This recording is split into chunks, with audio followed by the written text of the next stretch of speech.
యాక్సిడెంట్లో చనిపోతే ఆటో కొన్నది తెలుగుదేశం కార్యకర్త షోరూంలో కాబట్టి దీనికి కూడా చంద్రబాబు నాయుడు గారి కారణం అన్న. ఇంత దరిద్రంగా, ఎంత ఘోరమైన ప్రచారం. అది చూస్తుంటేనే సిగ్గు అనిపిస్తుందండి నాకైతే. అయితే చంద్రబాబు నాయుడు గారు వచ్చిన తర్వాత ఈ రాష్ట్రంలో నిజంగానే భవిష్యత్తు మీద ఆశలు చిగురించేయండి. నారా లోకేష్ గారు ఎప్పుడైతే ఆయన మంత్రిగా బాధ్యతలు స్వీకరించిన మొట్టమొదట ఆయన తీసుకున్న సంచలనమైన నిర్ణయం, స్కూల్స్లో కాలేజెస్లో సర్టిఫికేట్లు ఇరుక్కుపోయిన పిల్లలకి ఫీజులు సమయానికి ఫీజు రియంబర్స్మెంట్ ఇవ్వకుండా వైసీపీ గవర్నమెంట్ చేసిన 3,000 కోట్ల బకాయిలకి ఆ సర్టిఫికేట్ లేక ఇబ్బంది పడుతున్న పిల్లలందరినీ ఒక్క చిటికలో వాళ్ళ సమస్యను పరిష్కరించాడండి ఆయన.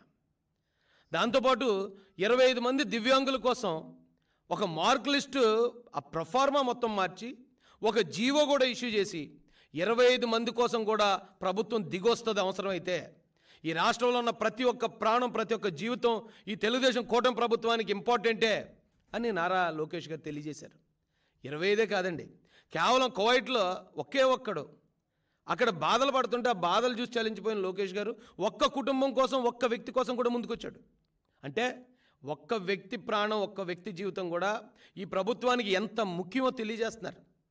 ఎంత గొప్ప పరిపాలన జరుగుతూ ఉంటే హత్యలు జరిగిపోతున్నాయి, అత్యాచారాలు జరిగిపోతున్నాయి. దీనికి తెలుగుదేశం ప్రభుత్వం కారణం అని సిగ్గు ఎగ్గు లేకుండా ప్రచారం చేస్తున్నారండి. అయితే నాకు అర్థం కాని విషయం ఏంటంటే, ఎన్సీఆర్బీ రిపోర్ట్ ప్రకారం ప్రతి గంటకి 3 హత్యలు జరుగుతున్నాయి భారతదేశంలో. ఎన్సీఆర్బీ రిపోర్ట్ ప్రకారం దాదాపు 28,000 హత్యలు జరుగుతున్నాయి ఒక సంవత్సరానికి మన దేశంలో. నేరాలు జరుగుతాయి. అయితే నేరాలు జరుగుతాయి, ఎప్పుడు జరిగే నేరాలే కదా, మరి వైసీపీ హయాంలో జరిగిన నేరాలకి మీరెందుకు అంతలా గోల్ చేశారని అడగొచ్చు మీరు. వైసీపీ హయాంలో జరిగిన నేరాలు వేరు, మామూలుగా ఈ దేశంలో జరిగే నేరాలు వేరు. నేరాలు ఎప్పుడు జరుగుతాయండి? పాత కక్షల వల్ల, లేకపోతే ఒకరి మీద అంటే ఒకరు పడని ద్వేషం వల్ల, లేదా మహిళల వల్ల, భూముల వల్ల. ఇలాంటి నేరాలు ఎక్కడ జరుగుతాయి? దేశంలో ఎక్కడైనా జరుగుతాయి.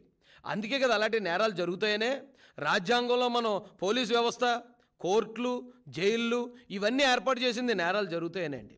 అయితే వైసీపీ హయాంలో జరిగిన నేరాలు ఏంటంటే, మనం ఏదైతే రక్షణ వ్యవస్థలుగా ఏర్పాటు చేసుకున్న ఈ పోలీసు కానీ, లాయర్లు, ప్రజాప్రతినిధులు ఉన్నారో వాళ్ళు నేరాలకు పాల్పడ్డారు. కంచే చేను వేసిందండి వైసీపీగా ప్రభుత్వ హయాంలో. కానీ ఇక్కడ వచ్చేటప్పటికి ఫేక్ ప్రచారాలు. ఆ మార్గాన్ని భరత్ అనే ఒక రీల్ స్టార్ ఉన్నాడు రాజమండ్రిలో. ఆడి జీబును ఆడే అంటిపెట్టుకుంటాడు, ఆడే తగలబెట్టుకుంటాడు. అది వైసీపీ టీడీపీ తగలబెట్టిందని మా మీద వేస్తాడు. మరొక చోట తూర్పుగోదావరి జిల్లాలో అంబేద్కర్ విగ్రహాల మీద దాడి జరుగుతుంది. మా తెలుగుదేశం జనసేన వాళ్ళం మేము మా ప్రభుత్వం వచ్చిందని మేము అక్కడ లెటర్ తీస్తారు.